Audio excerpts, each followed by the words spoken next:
నేను సెలబ్రేట్ చేసుకోవచ్చు. ఇక అంతర్జాతీయ టెక్ దిగ్గజం గూగుల్ మేనేజీరియల్ హోదాల్లో ఉన్న సిబ్బందిలో ఒక 10% ఉద్వాసన ఇచ్చింది sir. Already CEO Sundar Pichai ప్రకటించారు.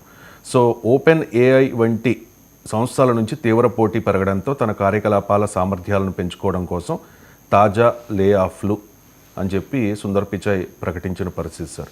గత 6 నెలల్లో చూసుకుంటే కనుక మొత్తం 333 కంపెనీలు 98,000 మందిని తీసేసిన పరిస్థితి. సో ఈ గూగుల్లో ఈ లే ఆఫ్ అంటే ఈ ట్రెండ్కు ఏంటంటే కారణం ఒకటి, బిజినెస్ ఎన్విరాన్మెంట్ చాలా కాంపిటేటివ్గా ఉంటుంది. ఇప్పుడు ప్రభుత్వాలే మారుతున్నాయి. ఇప్పుడు ట్రంప్ ప్రెసిడెంట్ అయ్యాక ఇలాన్ మస్క్ నాయకత్వంలో ఇలాన్ మస్క్ వివేక్ రామస్వామిలతో కూడిన department of government efficiency DOGE అని ఒకటి పెట్టారు. అది ట్రంప్ ఫేవరైట్, ఇది మన క్రిప్టో కరెన్సీ పేరు, అది డోజ్ అని. సో ఆ పేరు వచ్చేలా డిపార్ట్మెంట్ ఆఫ్ గవర్నమెంట్ ఎఫిషియన్సీ అని పెట్టారు. అందువల్ల అంటే వర్క్ ఫోర్స్ను నిరంతరం కాంపిటేటివ్ ఎడ్జ్ పైన ఉంచాలి. ఎందుకంటే బిజినెస్ ఎన్విరాన్మెంట్ చాలా కాంపిటేటివ్గా ఉంటుంది. ఇప్పుడు గూగుల్ తీసుకుంటే మీకు గూగుల్ సెర్చ్ మార్కెట్లో మొత్తం డామినేషన్ గూగులే. మీకు గూగుల్కి వచ్చే రెవెన్యూలో కూడా ఒక లార్జెస్ట్ షేర్ మీకు సెర్చ్ ఇంజిన్ నుంచి వస్తుంది. సో గూగుల్ సెర్చ్కి ఒక పెద్ద ఛాలెంజ్ వచ్చింది ఓపెన్ ఏఐ చాట్ జీపీటీతో. సో చాట్ జీపీటీతో జనరేటివ్ ఆర్టిఫిషియల్ ఇంటెలిజెన్స్తో ఛాలెంజ్ వచ్చింది. గూగుల్ కూడా దాంట్లో ఎంటర్ అయ్యే ప్రయత్నం చేసింది. ఇప్పుడు జెమినీ లేటెస్ట్ వర్షన్ కూడా రిలీజ్ చేస్తున్నారు. సో జెమినీ, అందువల్ల గూగుల్ మైక్రోసాఫ్ట్ల మధ్య ఈ పోటీ. ఇప్పుడు మైక్రోసాఫ్ట్ బింగ్ ఉన్నప్పటికీ కూడా మీకు Google search engine domination break చేయలేకపోయారు. మీకు ఇతర జీమెయిల్, ఇప్పుడు ఈమెయిల్ ఫస్ట్ తీసుకొచ్చింది హాట్మెయిల్ సర్వీస్. మీకు హాట్మెయిల్ వచ్చాక మీకు హాట్మెయిల్లో స్పామ్ ఎక్కువ ఉండే వరకు హాట్మెయిల్ ఫెయిల్ అయింది. తర్వాత గూగుల్ వచ్చింది. ఇవాళ ప్రపంచంలో ఈమెయిల్ సర్వీసెస్లో హయ్యెస్ట్ మీకు గూగుల్ జీమెయిలే. దాని తర్వాత చాలా తక్కువ మీకు కంపారిటివ్లీ వెరీ నెక్స్ట్ రిమోట్ చాలా కిందికి వచ్చాక మైక్రోసాఫ్ట్ బింగ్ ఉంటుంది, మైక్రోసాఫ్ట్ అవుట్లుక్ ఉంటుంది, తర్వాత మీకు యాహూ ఇవి. సో అందువల్ల సెర్చ్ ఇంజన్ మార్కెట్లో, జీమెయిల్ మార్కెట్లో గూగుల్ మహారాజు, తిరుగులేని మహారాజు. కానీ ఎప్పుడైతే ఈ జనరేటివ్ ఆర్టిఫిషియల్ ఇంటెలిజెన్స్ వచ్చిందో ఓపెన్ ఏఐ నుంచి చాలా టఫ్ కాంపిటీషన్ వచ్చింది. మీకు జనరేటివ్ ఏఐ నుంచి ఎప్పుడైతే టఫ్ కాంపిటీషన్ వచ్చిందో గూగుల్ కూడా అలర్ట్ అయింది. అందుకే మీరు ఇవాళ చూడండి, గూగుల్లో సెర్చ్ చేస్తే పైన ఏఐ సమ్మరీ అని వస్తుంది. చాలామంది నోటీస్ చేసి ఉండాలి. మీకు ఒకప్పుడు ఓన్లీ సెర్చ్ లింక్స్ వచ్చేవి. ఇప్పుడు లింక్స్ కాకుండా ఏఐ సమ్మరీ వస్తుంది. మీరు ప్రొఫెసర్ కె నాగేశ్వరన్ కొడితే నా గురించి ఒక సమ్మరీ వస్తుంది ఫస్ట్. అంటే ఆర్టిఫిషియల్ ఇంటెలిజెన్స్ ఇంటర్నెట్లో నా పైన ఉన్న సమాచారాన్ని అంతా క్రోడీకరించి ఒక సమ్మరీ ముందిస్తుంది. సో మీరు గాడిద పాలను కొట్టారనుకోండి, గాడిద పాలు గురించి ఉన్నాయన్నీ మొదలు స్టడీ చేసి సమ్మరీ ఇస్తుంది. ఎందుకంటే ఇలా ఇప్పుడు చాట్ జీపీటీ జనరేటివ్ ఏఐ వచ్చే వరకు నీ క్వశ్చన్లకు కూడా ఆన్సర్లు చెప్తూ, ఇది ఇంకొక లెవెల్, అంటే లార్జ్ లెర్నింగ్ మోడల్స్ అంటారు. సో ఇలా కాంపిటేటివ్ బిజినెస్ ఎన్విరాన్మెంట్లో విస్టాండ్ కావాలి గూగుల్ ఎంత డామినేట్ అయినా కూడా. ఎందుకంటే గ్రేటెస్ట్ కంపెనీస్, గ్రేటెస్ట్ ప్రొడక్ట్స్ కూడా మార్కెట్లో కాంపిటేటివ్ బిజినెస్ ఎన్విరాన్మెంట్కు నిలబడకపోతే దెబ్బతింటున్నాయి.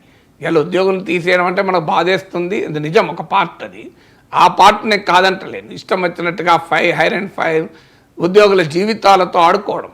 కానీ అదే సమయంలో మార్కెట్ రియాలిటీ కూడా ఏంటి అంటే కాంపిటేటివ్ బిజినెస్ ఎన్విరాన్మెంట్లో నిలబడాలి. ఇప్పుడు నోకియా ఉంది ఉదాహరణకు, మీకు గుర్తున్నట్టు ఒకప్పుడు నోకియా ఫోన్ అనేది తిరుగులేని ఫోన్. ఇప్పటికి కూడా నోకియా ఫోన్ మీకు వండర్ఫుల్ ఫోన్. కానీ నోకియా ఇప్పుడు నిలబడ్డది మార్కెట్లో. ఒకప్పుడు నోకియా ఫౌండర్ మాట అన్నాడు, we are not done anything wrong but we are not done anything right అన్నాడు. అంటే మేమేం తప్పు చేయలే, కానీ మేము రైట్ చేయకపోవడం వల్ల మార్కెట్లో వెళ్ళిపోయారు. అంటే ఈ గ్లోబల్లీ కాంపిటేటివ్ బిజినెస్ ఎన్విరాన్మెంట్ ఎలా అయింది అంటే నిరంతరం నువ్వు నీ కాంపిటేటివ్ ఎడ్జ్ కాపాడుకోవాలి. నీవు ఎంత మానోపలి అయినా still you have a competition. So గూగుల్కి మానోపలే కాదని ఎవరంటలేరు. సెర్చ్ ఇంజన్లో మానోపలి, జీమెయిల్లో మానోపలి, అందులో డౌటే లేదు. కానీ ఇప్పుడు ఎక్స్మెయిల్ అని ఇలాన్ మస్క్ తేబోతున్నాడు అంటున్నారు. అది ఎంత పోటీ ఇస్తుందో తెలియదు. సో బట్ ఈ మానోపలి ఎంత ఉన్నప్పటికీ కూడా స్టిల్ కాంపిటేటివ్ ఎన్విరాన్మెంట్లో ఉండాలి. ఇది మొదటిది. రెండవది ఏంటంటే artificial intelligence, generative artificial intelligence ఈ టెక్నాలజీస్ వచ్చాక ఎప్పుడు కూడా ఒక టెక్నాలజీ కొన్నిటి రిడెండెంట్ చేస్తుంది. ఆటోలు వచ్చాక రిక్షాలు మాయమయ్యాయి, మీరు గమనించండి.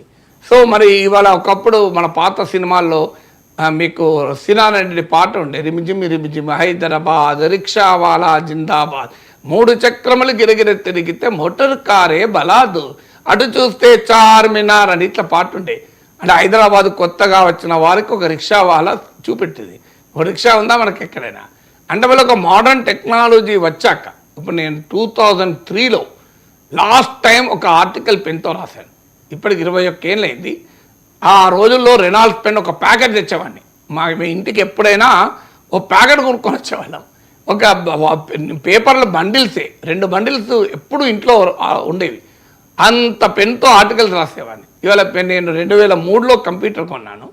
ఇప్పటికి 21 ఏళ్ళు అయింది. నేను పెన్నుతో చెక్ సిగ్నేచర్ మినహా, లేదా ఎక్కడన్నా సంతకాలు చేయాల్సి వచ్చినప్పుడు మినహా ఒక 10 లైన్లు పెన్తో రాయడం మానేశాను. అందువల్ల పెన్ రిలయబుల్ ఇంత మారిపోయిన టెక్నాలజీ. సో ఎందుకంటే మీకు పెన్తో రాయడం కన్నా నాకు ఈ కంప్యూటర్ మీద కూర్చుంటే అర్ధ గంటలో 1000 పదాలు కొట్టేస్తాను నేను. సో ఇది ఇప్పుడు కొత్త ట్రెండ్. అందువల్ల technology, artificial intelligence, generative AI ఇది ఎక్కడ రాకపోతుందో తెలియదు. ఇప్పుడు ఏఐతో సినిమా తీయచ్చు. మీకు ఆశ్చర్యమైన రవిశంకర్, వెయిట్ ఫర్ 5 years. మీకు గనక క్రియేటివిటీ ఉంటే మీరు జేబులో ఒక 10,000 పెట్టుకొని సినిమా తీయచ్చు. నేను చెప్తున్నా, ఇవాళ ఎగ్జాగరేషన్ ఉండొచ్చు, ఇది 20 ఏళ్ళ తర్వాత అవుతుంది, 30 ఏళ్ళ తర్వాత అవుతుంది. You can create a film. 10,000 కాకపోతే 1,00,000 రూపాయలు, 2 లక్షలతో ఖచ్చితంగా సినిమా తీయచ్చు. సో మీకు ఈ మధ్య నేను చాట్ జీపీటీకి can you write a novel, fiction novel based on the life and works of professor K Nageshwar అని ఒక చాట్ జీపీటీని అడిగిన. ఒక 100 పేజ్ నావెల్ కావాల్సిన అవుట్లైన్ ఇచ్చింది నాకు. సో కావలసిన డైలాగులు కూడా ఇచ్చింది. తెలంగాణలోని ఒక మారుమూల గ్రామం, ఆ గ్రామంలో అప్పుడే సూర్యుడు ఉదయిస్తున్నాడు, పిచ్చుకల కలారావ కికారావాలు వినబడుతున్నాయి, ఒక ఇంట్లో ఒక బిడ్డ కే అని అడిగింది. ఇలా నేను పుట్టినా అని చెప్పి మొదలుపెట్టి, లేదంటే ఇంకోటి ఇచ్చింది. ఒక తల్లి అడుగుతుంది, లేరా ఇంకా రాత్రి ఇంకా ఎప్పుడు లేస్తావురా అని అంటుంది. అప్పుడే ఆ బిడ్డ లేస్తున్నాడు. సో ఇలా అంటే అంత మన లైఫ్ను ఆధారంగా చేసుకొని ఇంటర్నెట్లో ఉన్న సమాచారాన్ని తీసుకొని, సో లేకుంటే తండ్రి ఒక దగ్గర వచ్చింది, నాన్న నువ్వు ఇంకా రాత్రి అయింది నిద్రపోవా అంటే, నాన్న నేను చదువుకునేది ఉంది నాన్న, కొత్త విషయాలు తెలుసుకునేది ఉంది నాన్న నేను అని అంటున్నాడట. నేనట అంటే చూడండి అది ఎట్లా పట్టుకున్నది, నాకున్న ఇంట్రెస్ట్ ఎట్లా పట్టుకున్నది చూడండి. అంటే ఇలా ప్రపంచంలో టెక్నాలజీ అసలు అనేక పనులు తానే చేస్తుంది. ఇప్పుడు గూగుల్ కూడా ఈ ఛాలెంజ్ తప్పదు. అంటే ఒకప్పుడు మనకు ప్రూఫ్ రీడర్లు ఉండేవాళ్ళు మీడియాలో, ఇవాళ ప్రూఫ్ రీడర్లు ఉన్నారా? ఇప్పుడు కెమెరామెన్లు ఉన్నారు. ఇప్పుడు కెమెరామెన్లు కూడా అవసరం లేదు. నా మొబైల్లో నేను కెమెరాకు అనుసంధానం చేసి నా మొబైల్లో నేను కెమెరా సెట్ చేసుకొని వీడియో తీసుకోవచ్చు. మనం ఇంకా కెమెరామెన్లు పెట్టుకుంటున్నాం అవసరాన్ని బట్టి. అందువల్ల యాంకర్లు అవసరం లేదు, ఏ యాంకర్లు వచ్చేసారు. మొన్న ఏ యాంకర్ నరేంద్ర మోడీని ఇంటర్వ్యూ చేసేది కదా. అందువల్ల మీకు యాంకర్లు, న్యూస్ రీడర్లు అవసరం లేదు. ఇక a will read the news. So అందువల్ల గూగుల్ కూడా ఈ టెక్నాలజికల్ ఎవల్యూషన్లో పోటీని తట్టుకోవాలి.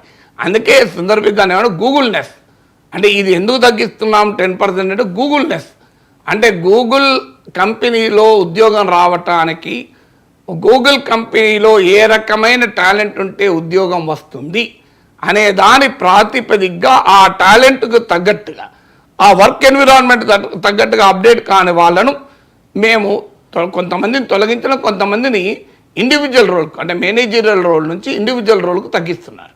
మేనేజరియల్ రోల్ అంటున్నామో వాళ్ళ కింద ఒక టీము, ఒక 20 మందో 10 మందో పనిచేస్తారు. అలా కాకుండా వాళ్ళు they become an individual person అంటే టీంలో భాగమవుతారు. ఈ ప్రాసెస్ మొదలైంది. అని ఇందులో మనకు బాధ అనిపించేది, అయ్యో మన వాళ్ళకు ఉద్యోగాలు పోతాయని. దానికి ఇవాళ ఆధునిక మనం ఎన్ని బాధపడ్డా reality is reality. Do not run away from reality. Reality నుంచి పారిపోకండి. రియాలిటీ ఏంటి? నువ్వు నిరంతరం అప్డేట్ కావాలి. నీవు నిరంతరం అప్డేట్ అయితే టెక్నాలజీ కన్నా ఎహెడ్ ఉంటేనే యూ విల్ బి సక్సెస్ఫుల్. నేను 30 ఏళ్ల కింద పత్రికల్లో రాయడంతో మొదలుపెట్టాను నా జీవితం. 1984లో డక్కన్ కనకలో ఫస్ట్ టైం ఆర్టికల్ రాశాను. ఆంధ్రభూమిలో ఫస్ట్ టైం ఒక ఆర్టికల్ రాశాను. అప్పటి నుంచి మొదలు పెట్టుకుని ఇంగ్లీష్లో తెలుగులో ఇప్పుడు 5,000 ఆర్టికల్స్ రాశాను. స్లోగా టెలివిజన్ వచ్చింది. 24 గంటల టెలివిజన్లో అత్యధిక సమయం మాట్లాడిన వ్యక్తి నేను మొదట్లో. మీకు గుర్తుండే ఉంటుంది అందరికీ. తర్వాత ఇంటర్నెట్ వచ్చింది, ఒక వెబ్సైట్ మొదలుపెట్టాను.